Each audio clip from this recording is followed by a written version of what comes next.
ఎవరైతే ఉండి నియోజకవర్గ ఎమ్మెల్యేగా ఉన్నటువంటి కృష్ణరాజు గారు, రఘురామకృష్ణరాజు, ఆయన స్పీకర్గా ఉండి శ్రీనివాసరావు గారి మీద అనుచిత వ్యాఖ్యలు చేశారు.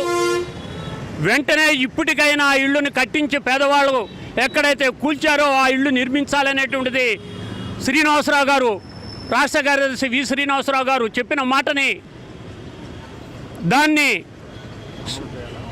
అమలు చేయాలనేటువంటిది మేము కోరుతున్నాం. ఏదైతే డిప్యూటీ స్పీకర్గా ఉన్నటువంటి ఆయన్ని సస్పెండ్ చేయాలనేటువంటిది ఈ ప్రభుత్వం గతంలో ఏ ప్రభుత్వం గతంలో ఇళ్ళైతే కూల్చిందో ఈ ప్రభుత్వం కూడా ప్రజలు, సామాన్య ప్రజలు, పేదల ఇళ్ళు కూల్చేదానికి ఉంది.